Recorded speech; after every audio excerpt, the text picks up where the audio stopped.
I got to do a better intro one day, but I'll do that when I can. So I got my crew. We got Ladarius, and we got the Lone Wolf, Jared. What's up, Jared? What's up? Now, look, we are on the hunt, folks, to try to get to Vegas. Me and Ladarius need your help to get Jerry a match. We've got Joe Henry on the docket. We think Matt Cardona.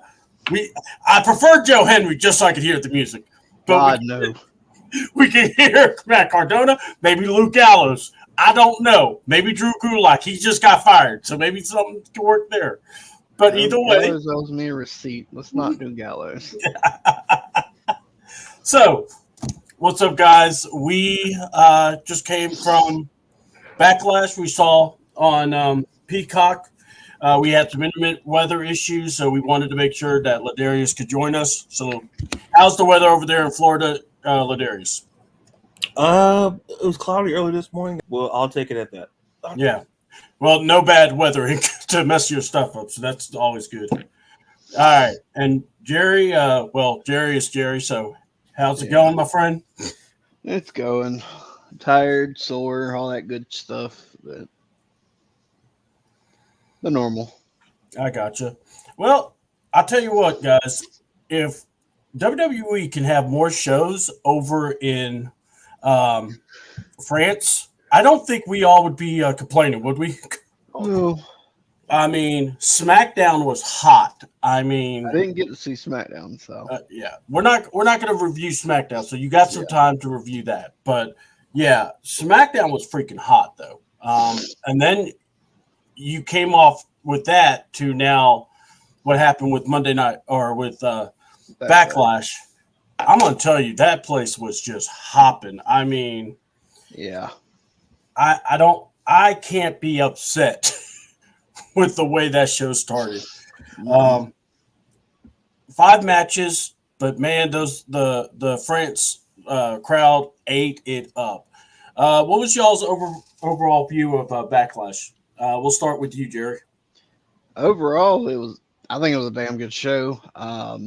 They started with the perfect match with Owens and Randy against the Bloodline, and just the way that match ended was perfect too. So, oh yeah. And what say you, Ladarius? What you thought of your impressions? It was a great pay-per-view. It goes to show you that sometimes it's the classic case of quality versus quantity. The 5 matches were fine because, and I can't overstate enough how great that crowd was for 2 days, from SmackDown pushing over to Backlash, and especially during the triple threat match with Bayley, Naomi, Timothy Stratton. I mean, they were all in, like every match they were, but that match in particular, yeah, the crowd played a big role in making this pay-per-view, to me, it's a really good success. Yeah. If you're following us, we're on Facebook. We're also on the CDouble channel, which is CDouble 28. We got Ladarius's stuff. I know Jerry's going to probably pop his in, I believe. But honestly, guys, I thought that Backlash was freaking amazing. I really did. I loved the crowd makes everything better. It really does. I remember watching the Backlash with Puerto Rico, and I was like, man, the crowd is just so hot. There ain't nothing going to beat it. Yeah. And you watch what happened on what was it? What we had on Friday night, and I'm going, they are drowning out the main event promo, and it's not even being disrespectful. They're that excited. Yeah. So, and there was some good stuff being said in that promo, by the way. Which makes me hope that this isn't the only time we're going to see that match happen. But with that being said, let's just jump into it. We had Kevin Owens, Randy Orton versus the Bloodline. And a lot of us were thinking a surprise would happen. This was a thing we were all mentioning. It's got to be. It's got to be. Well, surprise on us. It was Tamaloa. Yeah. The master of chops and the master of the 619, not so much. But, dude, it was quite I loved how the match started. The bell didn't even ring. We had people getting stunned. We had people. I was waiting for Randy to drop some guys, but Yeah. But also, I just enjoyed just the mayhem. And then, of all people, Nick Aldis, who's going to be eventually in this ring. I just have this funny feeling he's going to get drawn into it. Oh yeah. Yeah, it's almost too easy to put him in, but he's going to get put in this. But he comes out and he's like, "Y'all want to fight?" And not, "Oh, we can't do this. It's out of control." No, it's all right. No DQ, no count out. Best of luck, ref. Have fun. Yeah. And that match just went without a hitch. I thought it was great. The mayhem, especially adding no DQ, no count out. Mm-hmm. It was very natural because throughout the show, these guys were wanting to fight. These guys were trying to get at each other.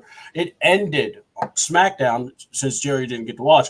It ended with Randy and Kevin beating up or going after the Bloodline. Right. So it almost felt like it was a continuation of that. So the start off, everyone fighting, and I love Randy Orton. He's he could be such a jerk. Teasing everybody like he's going to jump off the barricade, which isn't really that far. I really enjoyed that. I was like, that's hilarious. Yes, and it just goes, nah. And I mean, one of my favorite parts does involve Randy. He goes off and looking for Tonga. And he's over there beating. Yeah, Tonga's beating up on Kevin, and you hear Randy, "Where is he?" And I'm going, Randy, my God, go back over to where he came from. What's up? Watch the screen, for God's sakes. Right. But this match was just, I thought, fun. They brought tables. They brought all weapons. The French crowd was even screaming for ECW. What was y'all's thoughts on the tag match overall and even at the outcome? We'll go with Ladarius. Not really surprised at the ending. I kind of felt, we talked about the preview. I think, it didn't make any sense to have KO and Randy win it. There was no incentive for them to win it, in my opinion. And this just, to me, it just continues the Bloodline storyline that, post WrestleMania, we're seeing more people being added. We're seeing more elements being added. And if you kind of notice, like after the match, you saw backstage with Jey Uso, and you saw them walk by, and you saw the look on Heyman's face toward Jey. And I'm like, that lets me know that this storyline with the Bloodline is only going to get better, and it kept me curious, just like this match. Even though like the no DQ thing, yeah, I had no problem with that whatsoever. It was a great match, a lot of great spots, but I think the right tag team won, and just curious to see now with the new addition, where do we go from here? Because there's a lot of ways you could go with it, just seeing how Triple H and the team, how creative goes with it from there. Yeah, I overall, like I said, I thought the match was great. It was a perfect start to the show, to the match. You knew they wanted to kill each other, so that was perfect. And then Nick coming out and making it, essentially a street fight. Essentially, the only thing I will say, I want to know where the hell they get those trash cans. Yeah, that damn thing crumbled. I guess they needed something like last minute, so they were like, you know what, we need trash cans. They went to like the Dollar General or Lay Dollar Tree or whatever, and got a couple of trash cans. Right. And those lids were nice too. Those lids were nice. They were different, but they were nice. And then you had the table spots, and fucking Tom was back from those shots. Like I've looked like that, and I've taken some nasty shots, but Jesus. And then the ending, like you said, we knew a surprise was going to happen, and then it came in the form of Tom's brother, Loa, which I didn't know they were even interested in him. That caught me by complete surprise. You and everybody else too. Because I saw the ref go, I was like, all right, here's Jacob. No. What the hell? So, I was like, wait a minute, that can't be Jacob. That doesn't look like him. Right. He's too skinny and too tall, and then he's got short hair. So I'm interested to see if they're going to pull in the Gorillas of Destiny as a tag team. But I don't know if they're going to be able to call themselves that. I hope they can. Well, they kept saying their names, and Right. I mean, they've been yeah. New Japan, Gorillas of Destiny, Bullet Club. So I'm hoping. Oh, hey, Joe. That's my buddy Joey. How you doing? What's up, Joey? How's it going? Yeah, and don't worry, folks.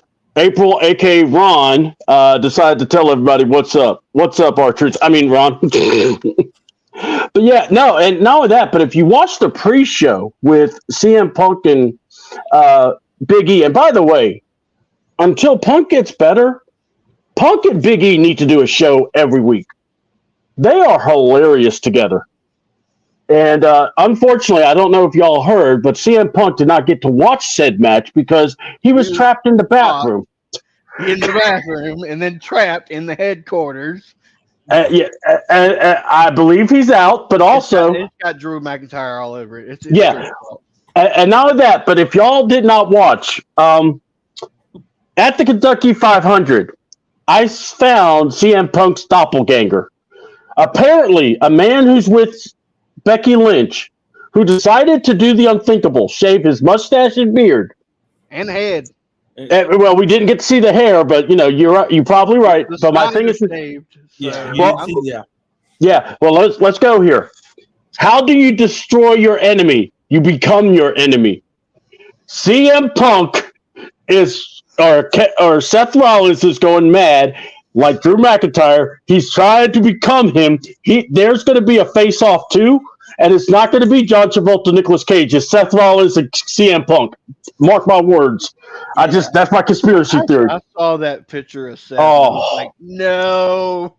I saw it, and at first I said, "Oh my God, no!" And then someone in the group that we were in going, "He kind of looks like CM Punk, though," and we're all like, "Oh God, no."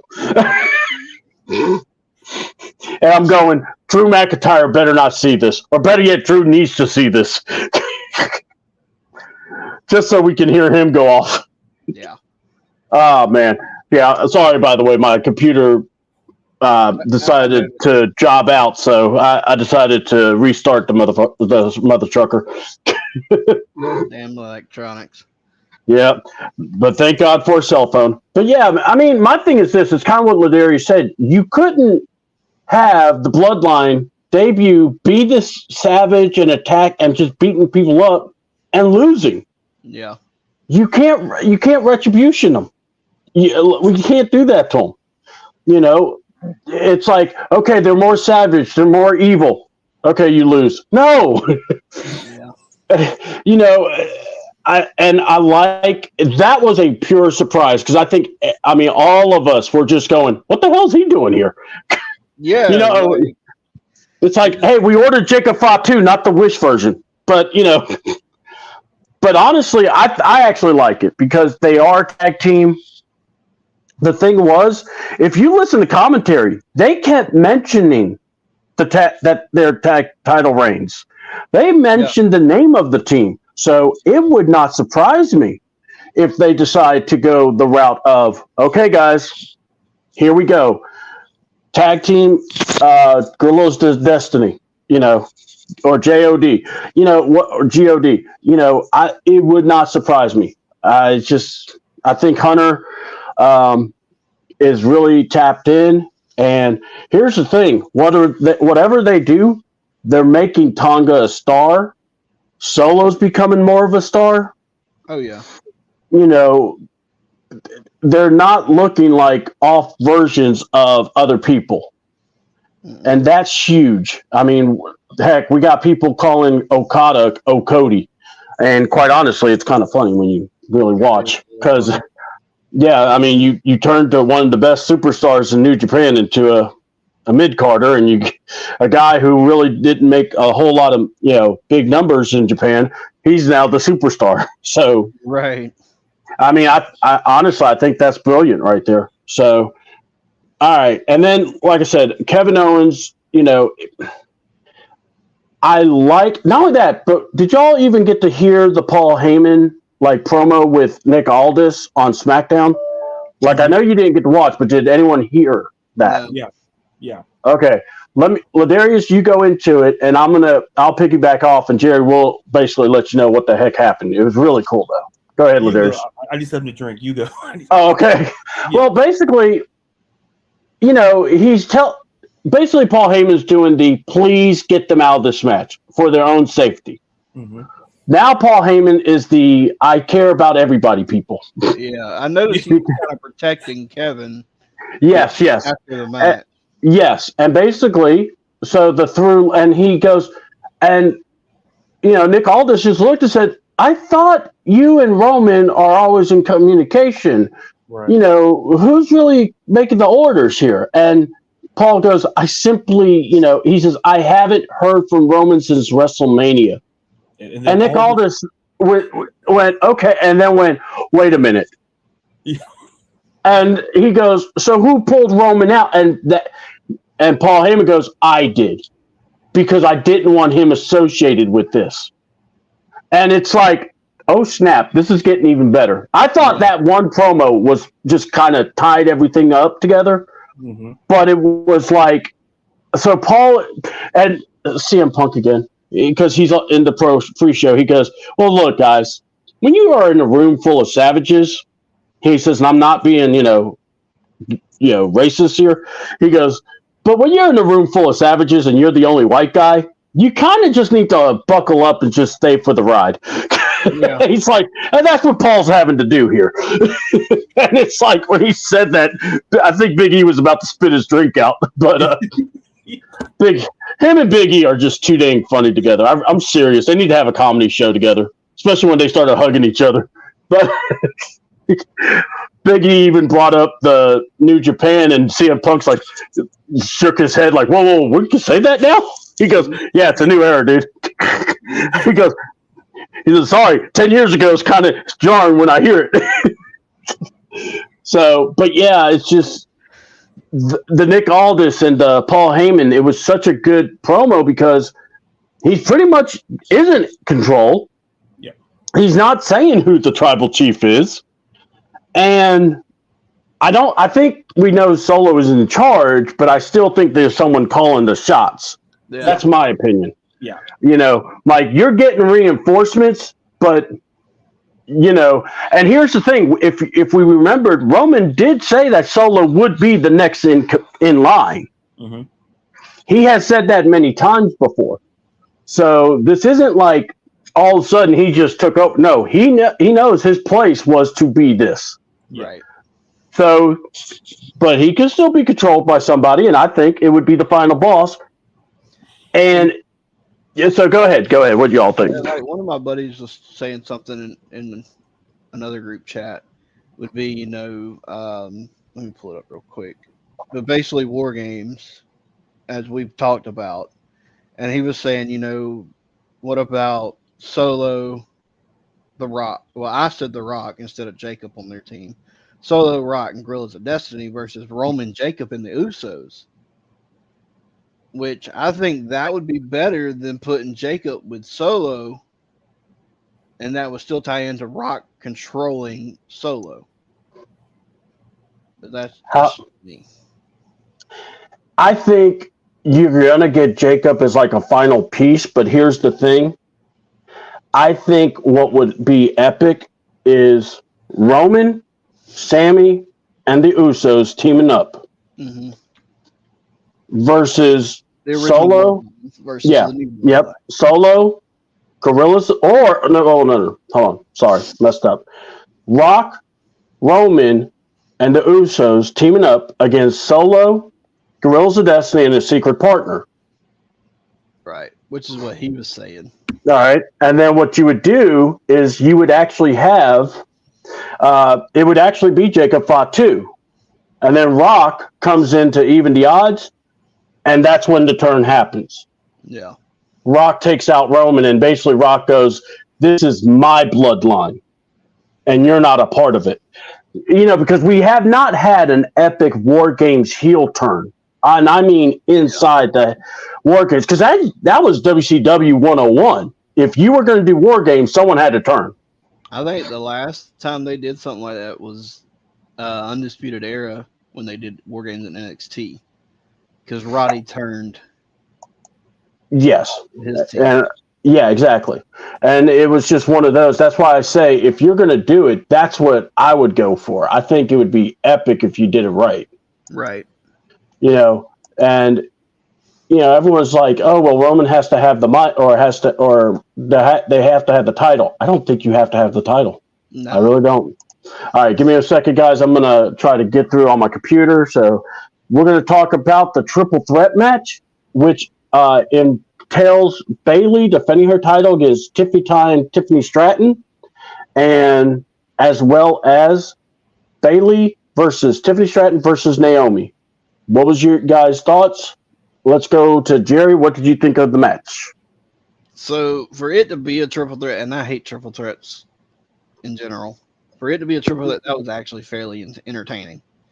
It was nice to see Tiffany be able to showcase a little bit against two different styles of opponents. Bayley more ground wise and Naomi more aerial. A lot of people thought maybe Tiffany would win that. I honestly knew she wouldn't. I wouldn't have mind Naomi winning it, but I didn't want to cut Bayley so short.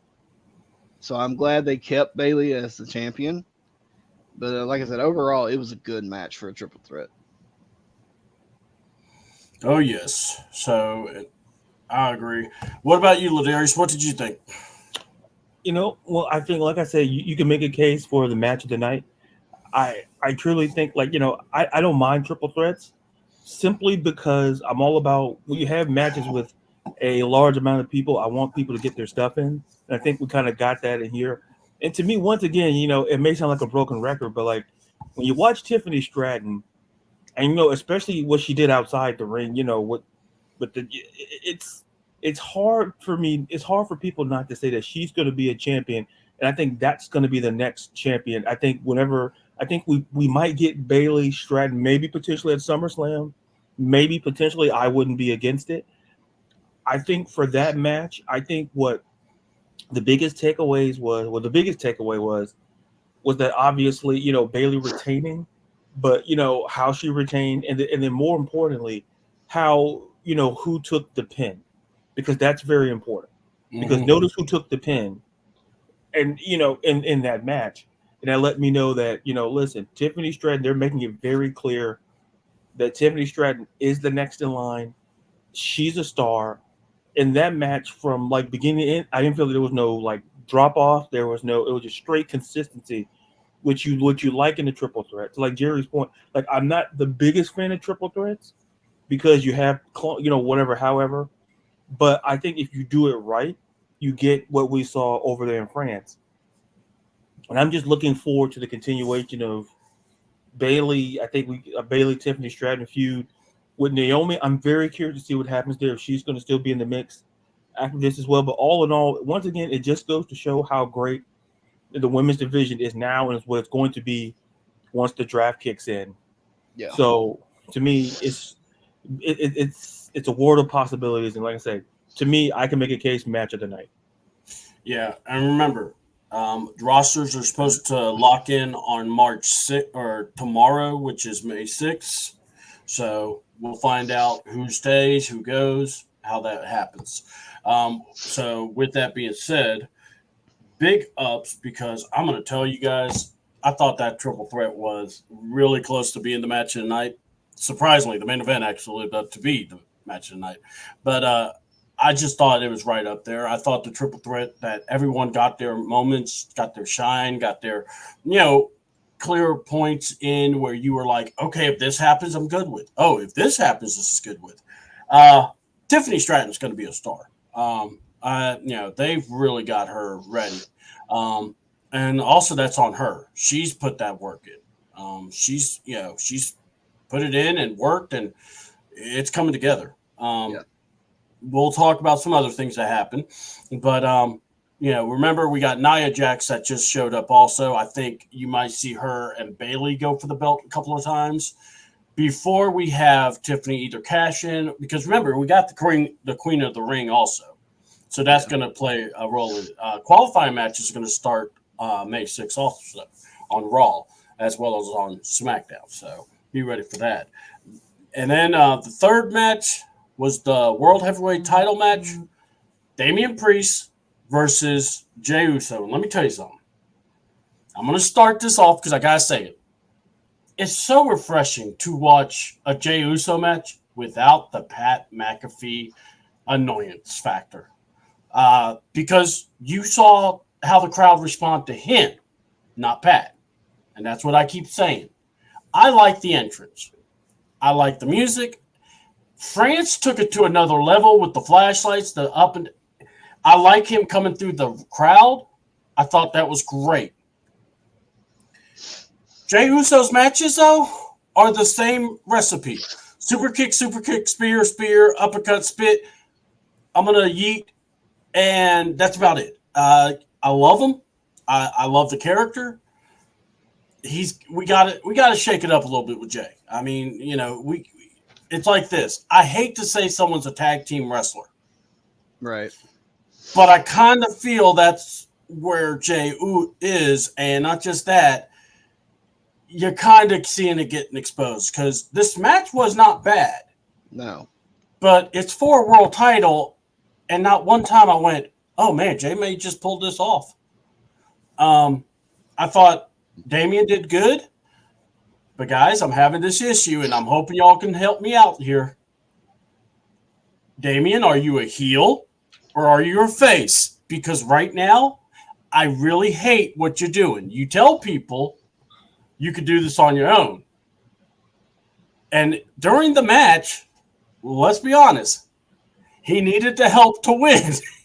Yeah. And then he tries to pull face stuff on the point of stopping the fight. And I'm going, beat down, yeah. You're part of Judgment Day. You make it very clear. If you're not with Judgment Day, you're going to get beat down. And now you're trying, it's very murky. And I'm going, you can't really kick Damian Priest out unless you've already got someone in mind to take his role. Yeah. That's my thought. And I don't see anybody taking his role. Yeah. All right. So I'm going to throw it to you guys. I've given my spot. What do y'all think? Jerry, who went last? First? I think Jerry went first last. Yeah. All right. Let's Ladarius. I don't remember. It's Sunday. Yeah, I know. This is how we do it on a. We'll just point to people and go from there. We're going live. Commercials? No commercials. We're just shooting live. We're commercial for the first hour. What? That means more commercials in the second and third. Can we show a little spot? No. No picture in picture. We ain't got that capability. Did we go to Catering Gorilla? Maybe. But my overall feeling, to me, it was always going to be an issue post Seth Rollins, whoever had the belt, which it was always going to be an issue of where we're going to go directionally. And to me, my issue with Damian Priest is it's nothing, like, to your point, I have no issues with him in the ring. Yeah. Like, I don't have any. It's just when you're trying to figure out, he's been a United States Championship, but listen, you're a heavyweight champion now. We're on a different level here, and so you're going to be under the microscope just a little bit more. And if we haven't had the conversation of whether you're face or heel, that to me is a huge problem. Yeah. Because as much as we want to, not to bring up like with Roman Reigns, we knew who Roman Reigns was. Yeah. Even with Seth Rollins, we knew who Seth Rollins was. We knew the character. We knew who they were. Very consistent throughout their reigns and how their character. With Damian Priest, it's like when you're watching Raw, it's like, oh God, he's really heelish, and then next thing you know, 15 minutes later, my guy is a face, and you're like, he's trying to be a heel under the guise of being a face. Yeah. And that to me, and even if you juxtapose the two, it's still It's still weird either way. And like in that match, if you say you don't need help, my guy, then what was JD McDonough doing out there? What was Judgment Day doing there? And to your point about Judgment Day, my whole theory, it goes around Dominic Mysterio and Liv Morgan. Mm-hmm. Because I hate to be the guy that keeps being. I believe somehow Liv Morgan gets in the group. She infiltrates the group via Dominic Mysterio, and somehow, because she's like she said, she made it clear she's going to take everything Rhea had, and Rhea kind of being who people felt who was the leader of Judgment Day anyway. Liv takes that role, and when you kind of saw it back, I was like, there's kind of dysfunction in the group, and that just adds to it. To me, like as for the match, like this, to me, that's the South of Heaven from the top rope. I really like that. I was kind of like, I really didn't like the move at first. I'm not gonna lie, but when he did it at WrestleMania, and then he did it now, I'm like, okay, it's like okay, now it has more meaning now. So when he does it, like okay, it's more watchable. But as for Jey Uso, I think something's missing. I think what you saw in that crowd from France with the he's over beyond belief. Like there's no doubt about that. He's over or not.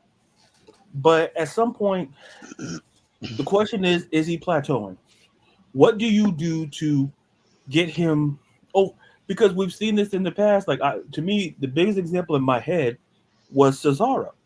Yeah. Like to me, Cesaro felt like a guy who we all felt like, most felt like, okay, he could be a world champion. Like we thought he was the WWE. We thought that. But something was missing. He was a good mid-card guy, US, but something was missing. And I kind of feel that we're kind of getting that with Jey Uso. I think he's a good singles guy, but something is just missing because he's over, but something's not there. I'm not saying he goes heel. I don't think that's the case. I just think something has to change because it's like, to your point, to the match formula, it's kind of like we're getting the same thing, which is fine. But when we're talking about a championship match, it has to be a little bit. It was okay at WrestleMania with Jimmy when he fought Jimmy. Like it was okay because there was no title. There was just whatever. We're fighting for a championship. There has to be a different level. Yeah. And to me, that's my 2.5 cents on it. Yeah. All right. I agree. Overall, I thought the match was really good. Jay could have took him a little more serious, so to say. Yeah. I'm trying to think how to word this. For Damian to be the champion and to be as big as he is compared to Jay, it should have took a lot more to get him down. Thank you. Yeah. The multiple super kicks and then the jumping super kick in the corner. Yeah, that should have put him down. But again, to the fact of not needing Judgment Day's help, why were they there? I mean, I get the Judgment Day coming to help because, hey, right. that's our guy. I get that. But, I do too. Yeah. Now, I got to throw this out there, and then I'm going to give it back to you, Jerry, I promise. But Ladarius, you said something, and I love this. Dominic obviously wasn't there. Liv wasn't there. If I'm Raw, when everyone's talking, something needs to be said. Where were you? And some are Liv going, maybe let it pass. It was great to spend time with somebody that understands me and is, maybe not 100%, but understands what I'm going through. And Dom, maybe with another kiss mark on his cheek or something. And this time, Damien's like, what the hell's this? Mm-hmm. You not telling us something? And, more, I don't mind that. That, I think, is clever because, yes, you're going to, Liv should try to infiltrate Judgment Day. She should try to break them up. Destroy everything that Rhea touch. That is a revenge tour. That is more psychological than anything else. Yeah. But, involve her, and Dom, especially if Dom can't work. Yeah, they need to. Because like you said, Dom's out. They've got to keep him tied in somehow instead of just sitting at home. Yeah, and the heat he gets. Yes, even if he's just a mouthpiece, like Yeah. because and, like you said, the heat that he brings to the Judgment Day, they need that heat.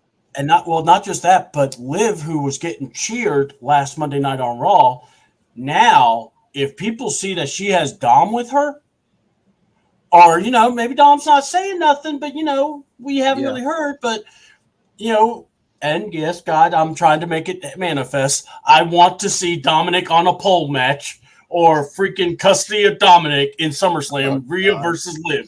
That would be freaking awesome. Let's do it again. We are not putting him on a pole, a contract, or a forklift. Oh, come on, Jerry. You're taking the fun out of everything, man. You would have bought this for a few months ago. But overall, in the end, I think that, like you said, Damien's trying too hard to be a heel, but with tendencies of being a face, being a baby. It's like he wants to be that in between. Yeah. And he can't right now. Not with you either. As a champion, you either need to be A or B. Yeah. Win all costs or work it where you could get everything you want. I agree. And I mean, look, I think it's like this. I think there's a road for Jay, but I don't know if it's the world title. Yeah. But now, if Sammy's still champion, who's to say that we couldn't have an Uso versus Zayn match for the Intercontinental title? And Jay is the one that knocked Sammy off the belt.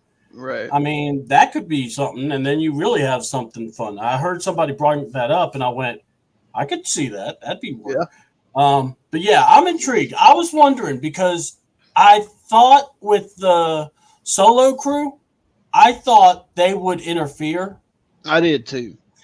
And I thought that would make it to where Jay goes to see Aldis and goes, I don't care how you do this. You get me to SmackDown. I'm going for those. I'm going for my brother and those idiots. Yeah. And I thought the same thing when they did that pass through.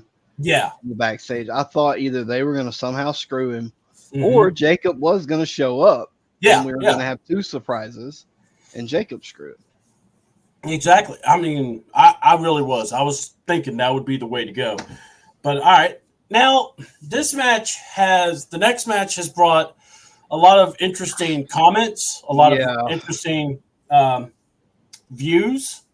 So we'll chop it up. And again, we're not trying to disparage anybody. I'm not, but I mean, we're going to talk about what we saw. Yeah. So,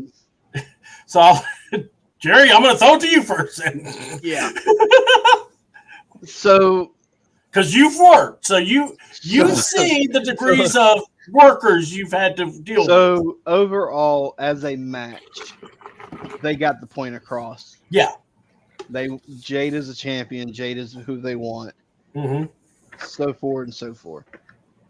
And they'll be on both brands, so they'll be working a lot more too. Right. And now to get into those comments.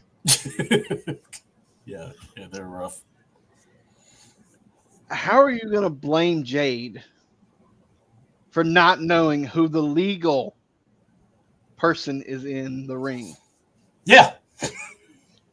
When Kyrie was told multiple times, loudly, you're not legal. You tagged out. Asuka's legal. And then all the other botches and stuff, which weren't Jade's fault. They were on Asuka and Kyrie. Yeah. They weren't Jade's fault. They weren't Bianca's fault. But you got all these people that want to bitch because Jade came in her third match and got a title. Okay, and? Yeah. They want her as a champion. They want her as a main event superstar. They want her to be ready. And the best way to do it is a tag team. And with to float her. That's been there for 10 years. Yeah. 8, 9, 10 years now. Yeah. And is that main event caliber star. It's not connected. All right. We'll get Ladarius back. So just give him a minute. And to your point, they're going to be working, both shows now. So she's going to get those reps in. She's going to get that TV time. and all that good stuff. Mm-hmm. So I don't see why the fans have to be, oh, well, she was a star in AEW and now they're just making her a joke. No. Yes, she was a star in AEW, but she reached her pinnacle in AEW that they were only going to let her reach. Yes. They weren't going to put her as the women's champion. Yeah. And I hate to say that, but they weren't. Mm-mm. They're too focused There we on go. Britt and everybody else to put her at that main event spot. So the best move for her was to go to WWE and become a star, become a women's champion in the future. And you're going to complain about it. Yeah. All right. We got Ladarius back. Tornado whished him, but we got him back. We pulled him back. Yeah, Gotta stay sorry away about from those twisters. I tell you what. It's a twister. It's a twister. You weren't gone for long. I promise. You just miss me bitching and complaining. You're good. Yeah, I semi heard it. I had to take a call and I hit the wrong. Instead of me hitting mute, the whole. You're good. Forget it. But all I'm going to say is this. Now, I know predictions. I know I picked, the Kabuki. But listen, I was glad I was wrong. Here's the thing. People who are complaining, oh, well, Jade just got, you don't understand. Or I'll put it this way, you refuse to understand the way she's being built. Mm-hmm. People are making it seem like, oh, she's coming in and like she's getting a singles title. It's like, no, she's getting a tag title. They're building her with arguably the face of the women's division in Bianca Belair, who's now a Grand Slam champion now. I thought so. I thought I was right. So people complain, and like to your point, Jerry, like people blaming Jade, like you could hear it was the champion's fault. Yeah. Like it was very clear, like you're not legal. What are you doing? Asuka was, and then they just let it go. Yeah, they're like, you know what? Forget it. They're like, you know what? We said it enough. We're good. And the fact that people coming after Jade, I'd rather you just say you don't like Jade because anything that you say beyond the fact that, oh well, she didn't deserve. Listen, there have been plenty of people who walked into a company and won a title. That's our brother. Exactly. And maybe not even 3 maybe even 5, but even and I'll put this one, under 10 matches, they have a championship. We're talking a singles title. Yeah. Literally leapfrogging everyone. And we're complaining about Jade Cargill being a tag team champion. That's the conversation we're having. And it feels idiotic to have that conversation because people are ignoring how she's being built. They're ignoring the fact that, well, Jade doesn't. Listen, Jade is still learning. You can still be a champion and still learn. Yeah, Jade's been wrestling for less than 3 years. Yeah. So it's like if at your job, you have to be. If you're perfect at your job, then you wouldn't have a job. You're always learning. I don't care whether you've been in it 3 years, 5 years. You're always learning at your job. Yes. Even champion like Damian Priest is literally learning because he's never had that type of exposure as he's had now. Exactly. And no matter what other company he was. Yeah. So the fact that we're sitting there going on Jade Cargill for a tag title, this is like arguing about nothing. And the fact that here's what happened when Bianca and Jade won. They did a multitude of things. One, they made the belts relevant. No disrespect to the Kabuki Warriors, because they never defended them. Yeah, I think they won the belts. They said like the end of January. And I'm like, well, I would have said December. I thought it was longer than that. Yeah. So now they're creating relevance to these titles, and look at how you have tag teams like Candice LeRae, Eddie Hartwell. You still got Katana Chance. and you got Caden Carter and Katana Chance. You're building your tag team division now. You're having opponents, and they can go across both brands. But to the overall point, if we're sitting here bashing Jade over a title, then obviously you weren't watching WCW because literally people or at times AEW. People just walking in. Oh yeah, let me come here, brother, and then all of a sudden we're putting a big gold belt on him. Like we're complaining about Jade. Listen, this is her. Yeah, people say, "Oh, it's her third match." I don't care. That's like saying if you're a baseball player, oh, this guy sucks because they haven't hit a home run in 5 games or hit in 5 games. Doesn't mean they suck. Doesn't mean they're terrible. Yeah, I got you. And so at the end of the day, I'll say this. I don't want to take up all the time. The fact of the matter is this: if we're complaining about Jade Cargill, go outside, go fly a kite, go touch some grass, do something. Because at the end of the day, Jade's a star. We're gonna get Jade and Bianca, folks. You got to be patient. You got to let it cook. Mm-hmm. Let her enjoy. Like we're watching history. Enjoy it. Yeah. Enjoy it. Shut up and watch it, and stop blaming Jade Cargill because you have no idea what you're talking about. Because like what Jerry said, literally nothing in that match was Jade's fault. No, it was so. I'm over the comments on it. I'm done. Let me get some water. I'm done. And I mean, to your point, people bitching about her coming in and getting a title shot. Like we said, WCW, AEW, Impact. Hell, Dolph Ziggler went to Impact. Yep. And less than 3 shows had a freaking heavyweight title shot. Yeah. Went to Japan and won a title. Yep. I'm like, bro's been on the job. Edge or Adam Copeland. Yeah. TNT champion, not even less than a year in the company. Hell, not even less than 6 months. Yeah. So like they do it with everybody. Yeah. If that show thinks you're gonna be a star, they're gonna push you to be a star. Yeah. Independence, same thing. You know, Hunter has been heavyweight champion at just about every show he's worked. Yeah. And the kid's been wrestling for less than a year. But he has that potential. He has that star power. He's been Southern Pride heavyweight champion. He's been our heavyweight champion at GCW. He's had titles at Southern Honor. Like, if you're going to be a star, they're going to push you to be a star. Right. Yeah, it's ridiculous. It's absolute nonsense.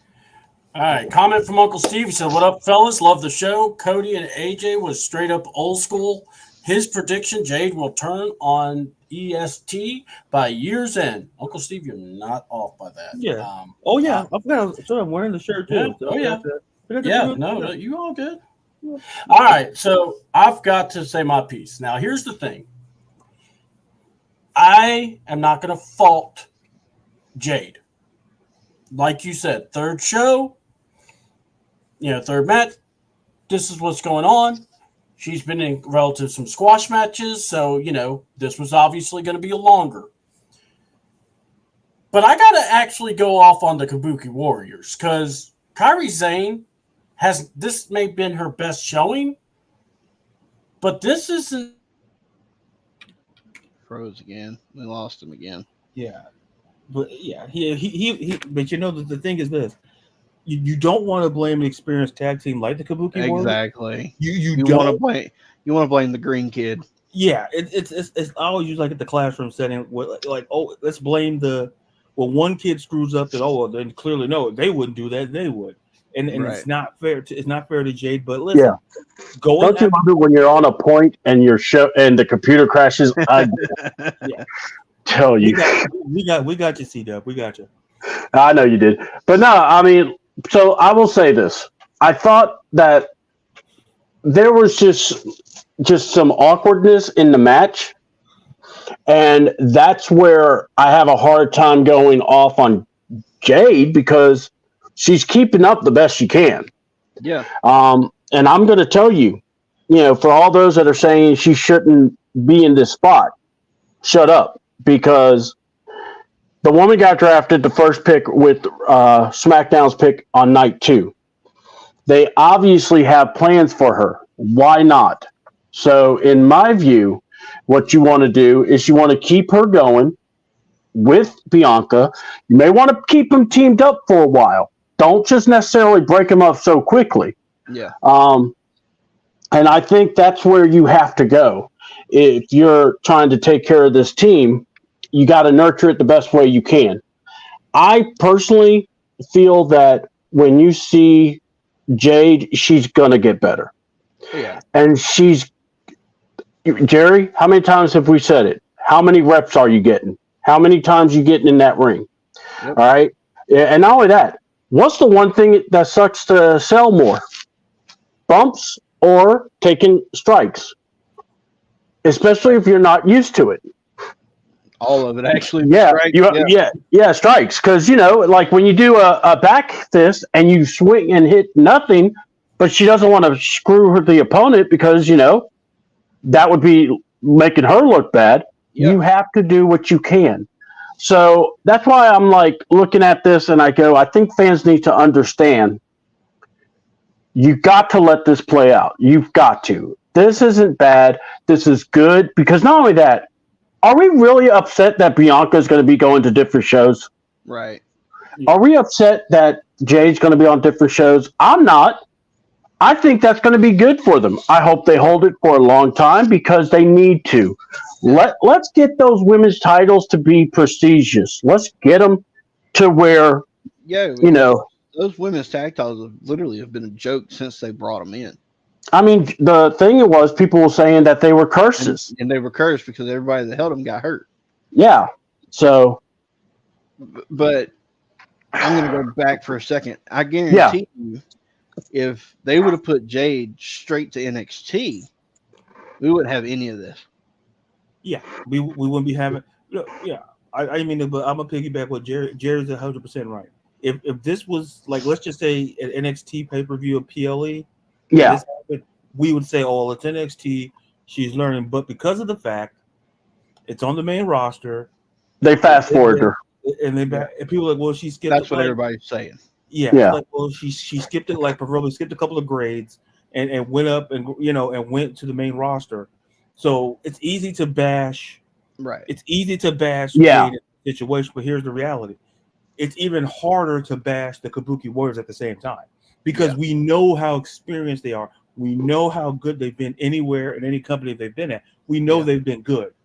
So it's hard to blame them. For others, well, it's easy to blame Jade because they felt like she was kind of fast-tracked. Right. Mm-hmm.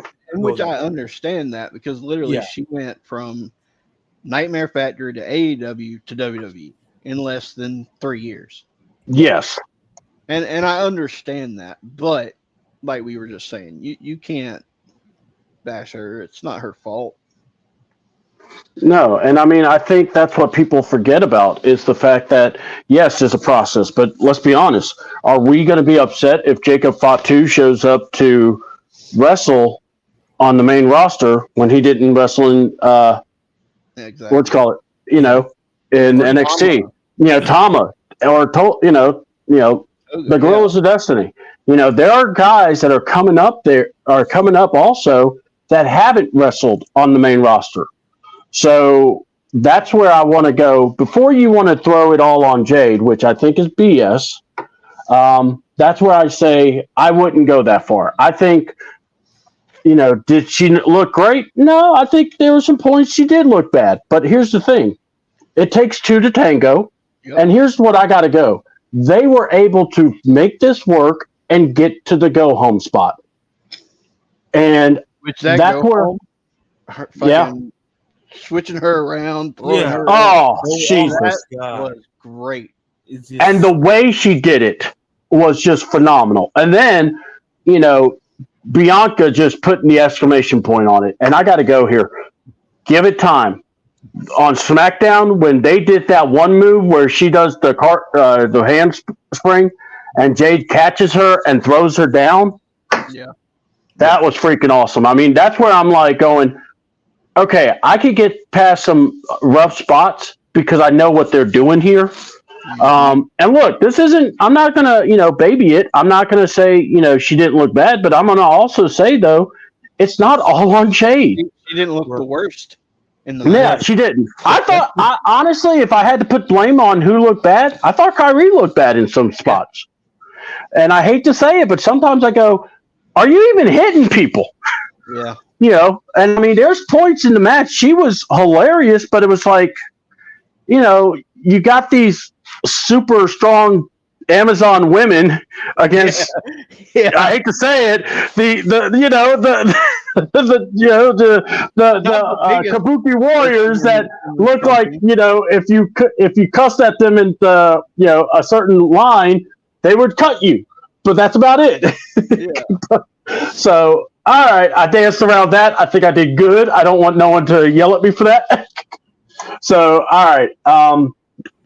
So before we get into the main event, they announced that the King of the Ring, they're going to start doing the matches. Now, we don't know if these 4 matches are the only 4 in the first round, or maybe there was more coming.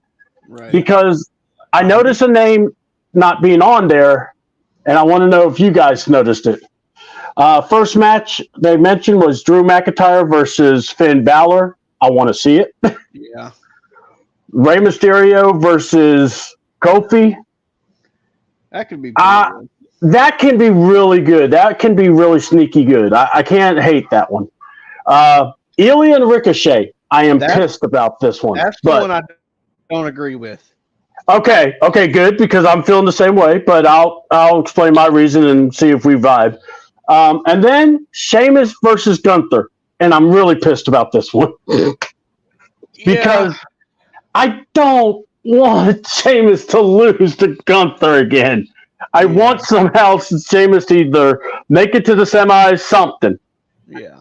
But the match that I just don't like is Ricochet and Ilya, because Ricochet, you just put that speed title on, which is kind of cool. You want to kind of keep him going because he's got some motivation. Yeah. Am I the only one that realizes that speed title is a hell of a lot like the Global Force heavyweight title? Okay. God damn, Jerry, I did not notice that. I didn't think about that. It does, doesn't it? Almost the exact same. And this is why Jerry's on the roster, folks. This is why Jerry's on the panel. He's got the color. I mean, I sent an invite to my boy Berto, but apparently he's not. He doesn't want to talk wrestling unless CM Punk's did it. But anyway, love you, Berto. We miss you. But for real, I just got to say, he's got that momentum there. Right. Ilya's going to debut. And oh God, why can't we just shuffle it up again? Put Finn versus Ilya and Drew versus Ricochet. I mean, I wouldn't be upset. I'm just like going, I just don't like the placement of the matches if that's the way it goes. And that's kind of my point. I think Ilya and Ricochet are going to be good. I think it's going to be a hell of a match. Oh, it will. But I don't think it should be a first round match. No, that needs to be a second or semi-final match. God, I'm calling it now. Gunther and Ilya are gonna meet. Oh yeah, I'm calling it. They're gonna work each other. It's destiny, as Ilya said. God, and that is gonna be nasty. Guys, if you haven't seen any of Ilya and Gunther / Walter matches, go watch. Oh, that man. I fell in love with Ilya watching those matches because I was like, dear God, what do you think? And also the women's, real quick. I think, if I'm not mistaken, Zoe versus. Oh God, who is Zoe going to play? Find it real quick. Yeah, I know Zelina versus Shayna. I know Asuka versus, I want to say Lyra. And Io versus Natalia. But I can't remember who. God, who is Homegirl going to face? Zoe Stark is, I think, supposed to face. Let's see. Zoe's facing. Okay, so it's going to be Zoe Stark and Ivy Nile. All right. Shayna Yep. Baszler versus Zelina Vega. Asuka versus Lyra Valkyria. Io Sky versus Natalia. I hope they don't kill Lila. Oh no, Lyra's got to win. Lyra has to win this. Lyra has to come out of this bracket, I think. Yeah, I hope they don't kill her. No, I don't think so. I think not only that, Becky made her in that match. Yep. She carried that belt for a while. I would be stunned if Lyra. I'll tell you. Here's my prediction. I think it'll be Shayna and Lyra in the semis. I can see that. Either that or Zoe. For some reason, they like Zoe, but I think Lyra is going to be the one.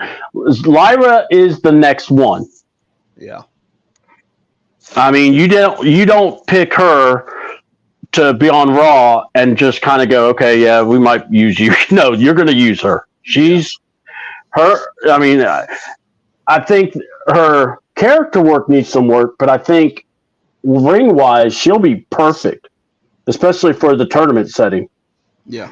But yeah, I just want to know how many matches are we going to have first round? Because they said 3 weeks, so you want to do your first round, then your second, and then your third. Yeah. So that's how I would do it. Yeah, I think there's going to be some on SmackDown to be announced. They're going to announce it tomorrow, or so there's going to be more matches announced. That'll be on Friday night. That'll be on SmackDown. So we'll likely get just a matter of. Is what, the 25th? Yeah. Yeah. 25th. It's 24th and 25th. We're going to have this like double thing that they did last time. Yeah. So they've literally got the way they need to do it is do this week's first, and then the second week next week, and then the third week they need to either do all of it by the 24th, or just do all of it next week. Yeah. Yeah. Because they're not going to be able to pull it out if not.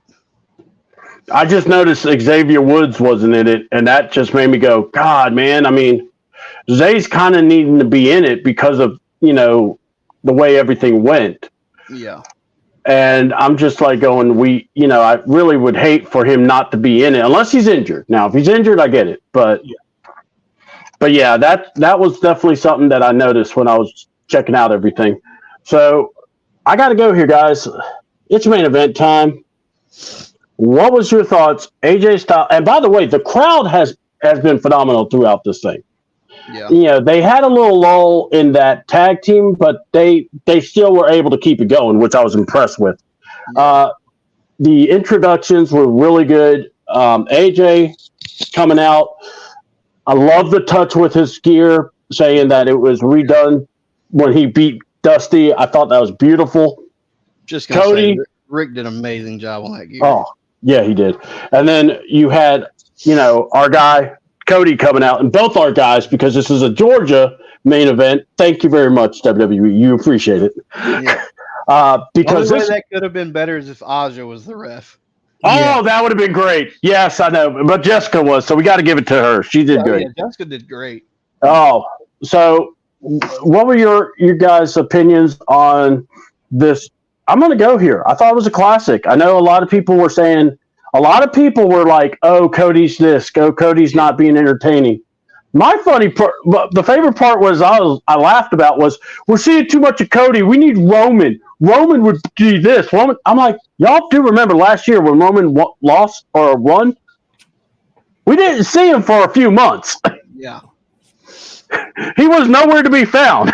So stop with how Roman would make the show better. I'm going, Roman is just doing his normal thing. I love Roman too.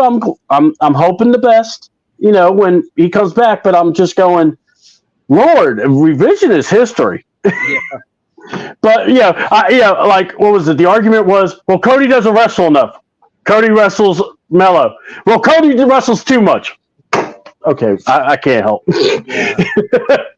You can't win with the fucking with wrestling fans. No, you can't, or media. So, and Triple H will tell you that too, which was funny because someone got their feelings hurt. And but yeah, AJ Styles, Cody Rhodes. I'm gonna let Well, I'll go ahead and let you go, Jerry, and then we'll go to Ladarius. Okay. So like we said, the touch to the past, almost 20. Actually, I think it was 20 years and some 21, days, yeah. To the point of him working Dusty, which he is the only person to do that, to work Dusty and Cody both. Him and Randy are in that same category. Yeah. Well, yeah, I forgot about that. But Yeah. well, outside of WWE, he is the only one to wrestle Dusty outside of WWE. And then, like we said, the touch with the purple gear to kind of symbolize that match with Dusty. Overall, I thought the match was pretty good. I mean, yeah, it could have been better, but it was good. I was kind of hoping to get a little more out of the whole background of both, being from Georgia and this, that, and the other, and Bullet Club, which they kind of touched on Bullet Club, of both being leaders of Bullet Club. But like I said, I mean, overall, the match was good. The finish was pretty good. I couldn't complain about the ending. I thought it was great. Yeah. No, that's fine. I mean, that's what we should say. Ladarius, what say you, my friend? No, I kind of echo Jerry. I think it was a great match. You can't argue with the ending of it. I hope we get to see this one more time. Somewhere down in the future. I don't know, wherever down the road, because it was a great match. I think overall, like I said, to Cody Cutters and like I said, I just hope people can now let Cody breathe a little. He got his first title defense in. We can breathe a little, because people were like, people started making judgments about Cody. Like, we can breathe now. He has a title defense under his belt. So, and it was a great title defense against a guy in AJ Styles who, like I say, I hope we see this match again, because listen, AJ Styles can still go when he's healthy. He can do it with the best of them. So I just hope, my biggest takeaway is I hope people are satisfied. We can stop complaining about, some folks can stop complaining about Cody Rhodes, and let Dynasty get a title defense. Let him breathe a little, because they were already going under, and my guy haven't stepped in the ropes and defended anything. So, and also shout out to Jessica Carr, and once again shout out to the crowd. Made the match once again that much better. So all in all, great match. Good stuff from both guys, both Georgia boys. Yeah. If I saw this match in the States, I would probably say this pay-per-view and this match would be 4 out of 5 stars, or however you want to say it. Because of the crowd, it got elevated to a 5. And I'm not BSing about it. I think the crowd, because if the crowd is into it, it just makes everything. Huh? So the crowd makes the show 10 times better. It does. And honestly, you could feel it in this match. I mean, especially the fact that they were able to keep it going all the way to the main event. They did not slow down. Yeah. And you're the one that's ending the show. And that has to mean something to these guys. And then add the fact Cody is naturally able to get you to fall for him. He's going to get you drawn in. You're going to, you're going in with each punch, the kickouts, and I will say, like you said, it could have gone a little longer. It could have, but I think for what we got, I think it was perfect. My thing is this: damn, he could sell. Because there were points I'm like, did he die? Is his shoulders going to kill him? Is what the back, like the superplex in my head? I'm going, okay, was that a screw up, or was that just AJ actually, doing something to counter, and Cody going, all right, watch this, bam, because I could see both of them doing that. Yeah. I mean, it's not like it would be a bad thing. I would just be like, wow, you got 2 guys that can be on the fly. And I think that's what something people don't look at with these guys. I thought Cody and I thought AJ sold this match great. He showed that how much this means to him, how bad he wanted this. Cody, it's like this. Everyone's worried about this title run. I'm not worried about it. I just want him to have it. And then now that he has it, let's see what he does with it. What can he be with this title? How does he make his mark with this title? And again, doesn't have to be a long reign. Do we want it to be? Hell yeah. We want Cody to have this moment. But, I think honestly, you want this to go as long as it can. And then all these people, it's funny. Someone was like, well, he can't have it past this point because, it's about having Roman to win the belt again. What, so he can finish with the title again? I mean, we've been begging for Roman not to have the belt, to give it to someone else. This is one of those you would want to go take it to a next level, as in, hey, maybe Cody goes against Braun at WrestleMania. Or Gunther. Or, So I'm just kind of hoping that maybe we don't see Cody dropping the belt to what we want, as in, hey, let's see it if it's someone else. Yeah. Because I think that's what you have to do.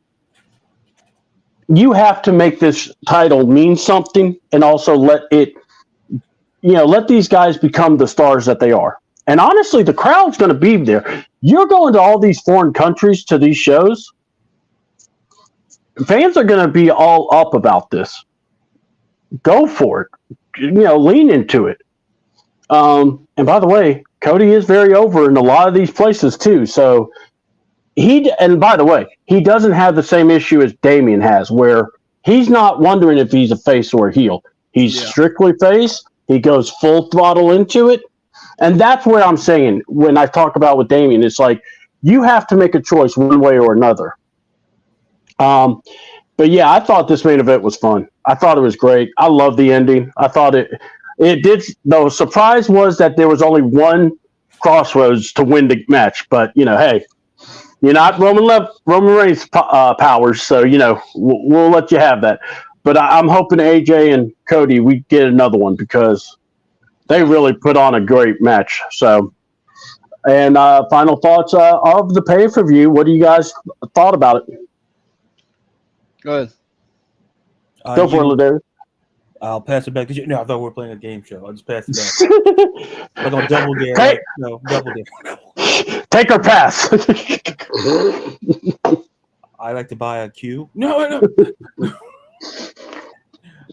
You jackrabbit. Now I got to give you a U. Overall, it was a great pay-per-view. Like I said, I hope that we get more of these PLEs across, out of the United States. Not like being anti-United, but it goes to show you. We saw with Backlash in Puerto Rico last, and you're seeing it. I hope maybe use Backlash at the pay-per-view where you take these international, like take one of your PLEs and just kind of take them. It just kind of take it, across the pond, across the water, and make it work. Because what we saw in France were fans that from the opening bell to Cody winning to the very end, they were in it, they were engaged, and that's what made this pay-per-view even better. Complaining about there's only 5 matches, but all the 5 matches were good, and in a way they each kind of told its own story.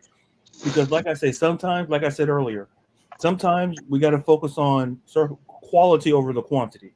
Mm-hmm. So 5 quality matches would beat, stacking 7, 8 matches and only, and only half were just really relevant. These 5 matches were good. We got it. And like I say, I hope they take maybe Backlash and we start seeing another one across this, they're doing with Money in the Bank. But this pay-per-view was just great. And I just hope to see what happens now post Backlash going, especially with, with Jade and Bianca with the women's tag titles. Yep. And what about you, Jared? What do you think? I mean, overall, the pay-per-view, I thought, it was good. I mean, I was one of those that was kind of upset it was only 5 matches long. But I get the point of what they were trying to do. They were trying to make the matches mean more and last a little longer. And so, I mean, I'm not that upset about it. But overall, the pay-per-view was really good. It was fire from beginning to end. Yeah. Yeah, and I'm just like, I thought the pay per view as a whole, the fans made that thing, and it's like that is what makes everything perfect when you're watching the show. And if you're checking out and going, man, what's going to happen? What are they going to do here? What's next? I think that's what you want. I think you got it with the first match with the surprise of Tom and Lower.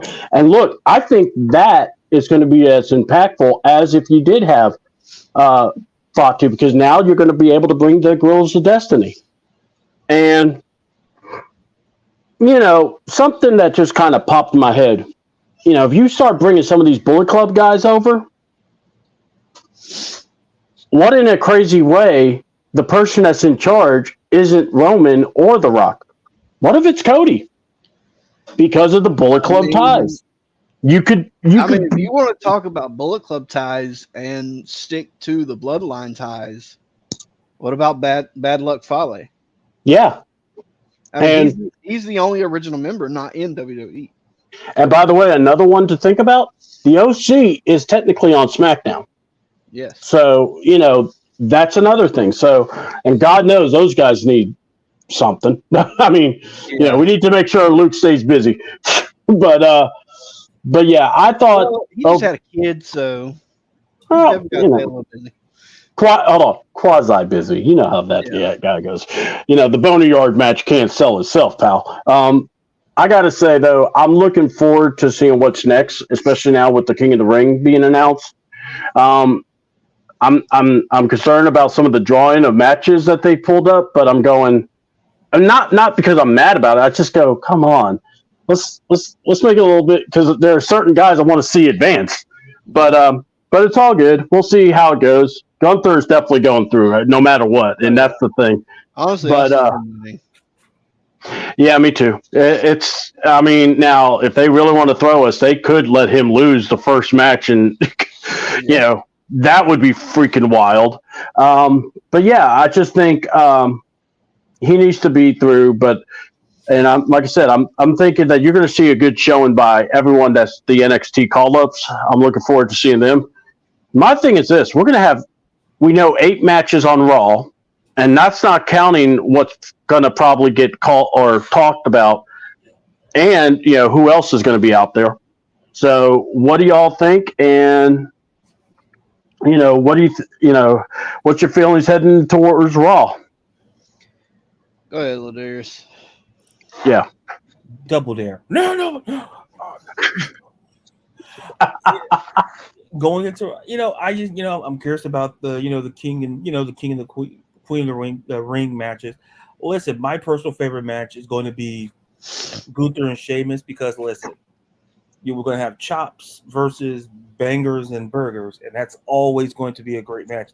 So it to me, in a way, it's like, oh great, we're getting that match, but you're like, man, we all kind of sense that maybe Sheamus is going to maybe listen. Stranger things have happened, so he may not take the L.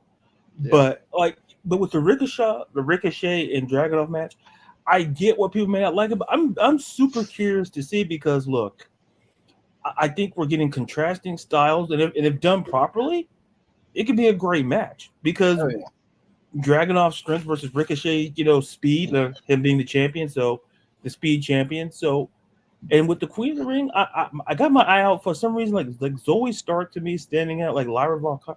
I'm curious to see where they go with the Queen of the Ring, So that's a lot to look forward to, and like I say, I'm just super curious to see where they kind of go with the tournament, and it feels like it's exciting now. Looking something to look forward to, and like I said, I'm curious to see when we'll see Jade. Will Jade and Bianca show up tomorrow night? Now that they can go across both shows, because there's some contenders over on Raw in terms of the women's tag team division. So I'm curious to see it on that front as well. Yeah, and I agree with everything you just said. I'm gonna say, I would like to see, as far as the King and Queen of the Ring, I agree to an extent with Zoe. Because they haven't really used her a whole lot, and it would be nice to see her in a not really a permanent spot, but something more than what they're doing. Mm-hmm.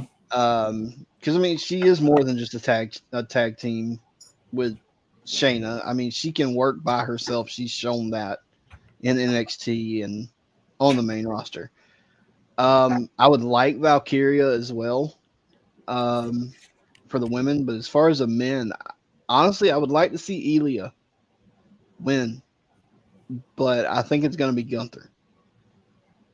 And I do think Jade and Bianca may show up tomorrow. Just like you said, Raw has plenty of talent that they could use as a tag team or tag teams in general, and figure out who their next challenger is going to be.